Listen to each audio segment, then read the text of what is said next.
Rage baiting. Rage baiting is the deliberate act of saying or doing something specifically designed to provoke anger in others. While most people associate this behavior with online trolling and social media provocations, it happens constantly in face-to-face interactions. The mechanism is simple. Someone makes an inflammatory comment, spreads false information, or intentionally creates interpersonal drama. When confronted, they retreat behind the defense of humor, claiming they were only joking or that others are being too sensitive. This behavior operates on a false premise that intent erases impact. The person engaging in rage baiting convinces themselves that because they didn't mean serious harm, no serious harm was done. This is a fundamental misunderstanding of how emotional damage works. The pain caused by deliberately provocative words doesn't disappear simply because the speaker later frames those words as entertainment. From a biblical perspective, rage baiting represents a choice to generate conflict rather than pursue peace.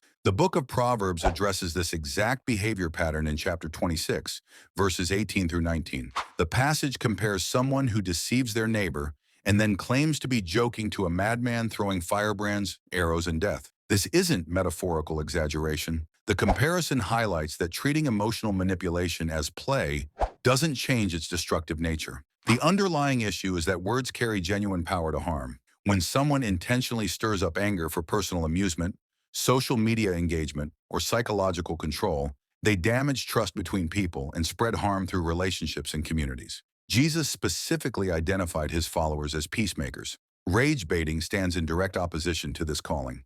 The sin begins the moment you choose to provoke anger, knowing what you're doing, then hide behind humor when confronted. The sin isn't in the joke itself. The sin is in the strategy of creating emotional fires in people's lives and walking away satisfied with the destruction. This brings us to a different kind of fire, one that burns quietly in the privacy of your own habits. Endless social media scrolling. You sit down intending to spend 5 minutes checking short-form video content. When you finally exit the application, an hour or more has disappeared. We rationalize this as relaxation or harmless entertainment. The reality is that hours-long scrolling sessions function as an escape mechanism from stillness and internal reflection.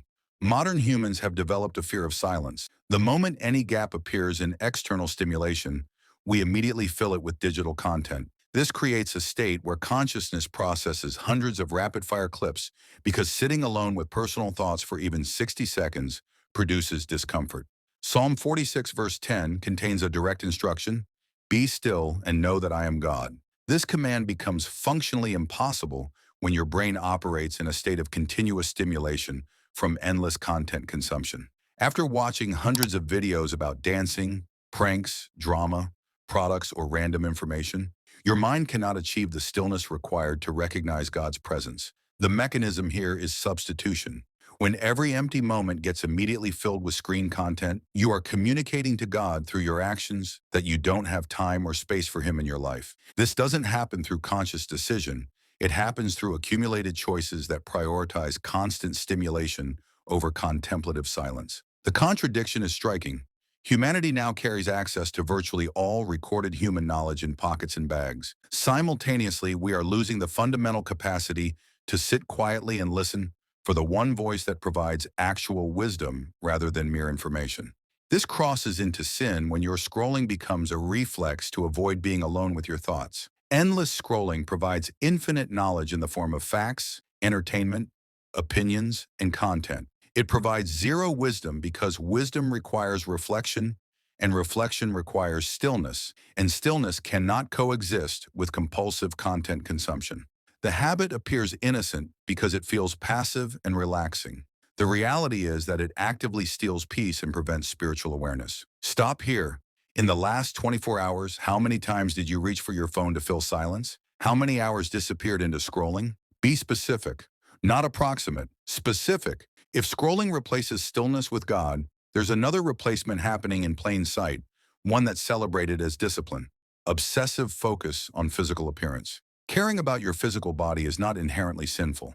Regular exercise, maintaining good health, and taking pride in your appearance are all reasonable activities. The problem emerges when physical appearance shifts from being one aspect of life to becoming the central organizing principle of daily existence. This pattern has intensified in contemporary gym culture and online communities focused on physical optimization. The behaviors include constant progress photos, frequent mirror checks throughout the day, obsessive physique comparisons with others, and an unending pursuit of the perfect aesthetic. What begins as health consciousness gradually transforms into something that consumes disproportionate mental and emotional energy.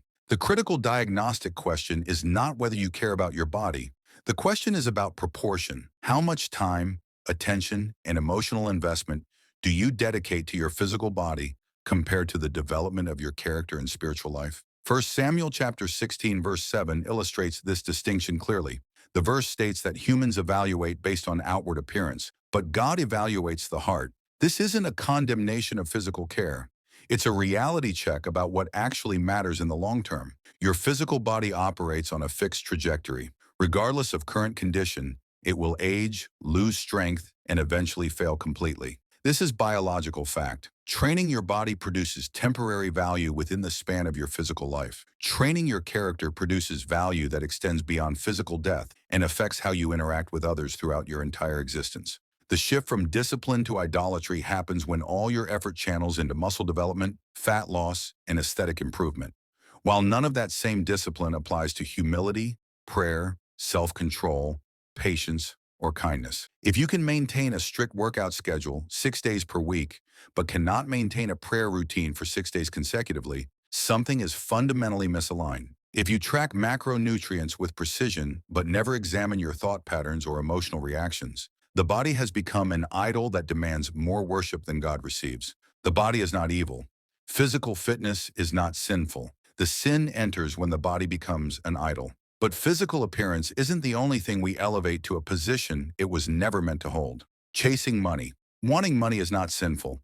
Money serves as a necessary tool for survival in modern society. You need it to purchase food, pay for housing, cover medical expenses, and support family members. The problem doesn't lie in needing or wanting money. The problem emerges when money transitions from being a tool you use to being a goal that defines your existence. Chasing money means organizing your entire decision-making framework around financial gain, status acquisition, or competitive advancement. Every choice gets filtered through the question of profit. This happens even when pursuing money costs you peace of mind, compromises your integrity, damages relationships, or eliminates time for spiritual development. The symptoms appear in specific patterns. First, perpetual dissatisfaction, regardless of income level. No matter how much you earn or accumulate, the feeling of having enough never arrives. Second, constant comparison with people who possess more wealth. Your own financial situation feels inadequate because someone else always has more. Third, chronic anxiety about falling behind economically, even when your actual needs are met. 1 Timothy chapter 6, verses 9 through 10 addresses this directly. The passage states that people who want to get rich fall into temptation and a trap. It specifies that the love of money is the root of all kinds of evil. This is not a statement that money itself contains evil properties. This is a warning that loving money creates a psychological and spiritual trap that generates destructive behavior. Jesus never condemned money as inherently evil. He condemned allowing money to function as a master rather than a servant. When you use money as a tool, you maintain control over it. You decide how to earn it ethically, how to spend it wisely, and how to deploy it for good purposes. When money becomes your master, it controls you. Your emotional state rises and falls with your bank balance. Your decisions get determined by financial considerations rather than moral or spiritual considerations. Your identity gets attached to your net worth. The transformation from tool to idol occurs when money occupies a position in your heart that belongs exclusively to God. Money becomes your source of security instead of God. Money becomes your measure of worth instead of God's valuation of you. Money becomes your hope for the future instead of trust in God's provision. Christians are encouraged to work hard and pursue excellence. The line gets crossed when money transforms from a resource you steward into an identity you worship, which leads to the most dangerous replacement of all. This last one is harder to spot than all the others because it feels spiritual. Following your heart. Contemporary culture promotes a specific message from early childhood onward. Follow your heart. This advice gets presented as liberating wisdom that encourages authenticity and personal truth. The underlying assumption is that your heart contains reliable guidance about what you should do, who you should be, and what choices you should make. This assumption is fundamentally flawed. Your heart is an unreliable authority for decision-making. If you followed your heart's impulses every time it generated a feeling or desire, the consequences would be financially ruinous and potentially criminal. Hearts produce constantly shifting reactions based on immediate circumstances like hunger, fatigue, hormonal fluctuations, or exposure to emotional stimuli. A sad commercial can make your heart feel like donating money you don't have. An attractive person can make your heart feel like abandoning existing commitments. A moment of anger can make your heart feel like revenge is justified. The Bible describes the human heart as deceitful above all things in Jeremiah chapter 17, verse 9. This isn't poetic exaggeration. This is diagnostic accuracy about human psychology. The heart refers to the seat of emotions, desires, and impulses. These internal experiences change rapidly and respond to external triggers that have nothing to do with truth, wisdom, or long-term well-being. When you elevate your feelings above what God has revealed, you are functionally making yourself the ultimate authority instead of God. This is a sovereignty issue. You are claiming that your temporary emotional state has more authority over your life than the eternal God who created you. Proverbs chapter 3 verse 5 provides the alternative approach. Trust in the Lord with all your heart and lean not on your own understanding. This command acknowledges that your own understanding, including your emotional impulses, is insufficient for navigating life. Your heart will mislead you. Your feelings will point you in destructive directions. Your desires will prioritize short-term gratification over long-term flourishing. This becomes the ultimate rebellion the moment you treat your feelings and desires as authoritative guidance that should determine your choices. The sin is not in having feelings or desires. The sin is in elevating them above God's revealed truth. Following your heart isn't a personality trait or a path to authenticity. It's a method of removing God from his proper position as Lord and replacing him with your own fluctuating emotional state. It is making yourself God. Consider your last three major decisions. Did you make them based on what you felt or what God said? If you made them based on what felt right, what does that reveal about who you actually trust? Don't answer quickly, answer honestly. If these 5 sins have challenged your thinking, hit the like button and subscribe, because part 2 is going to expose 5 more sins that are just as dangerous. Drop a comment below sharing which of these 5 hit closest to home for you. 5 sins, 5 replacements. Rage baiting replaces peacemaking with provocation. Endless scrolling replaces stillness with stimulation. Body obsession replaces character with appearance. Money worship replaces God's provision with financial security. Following your heart replaces God's authority with your own feelings. Every single one of these sins operates on the same principle.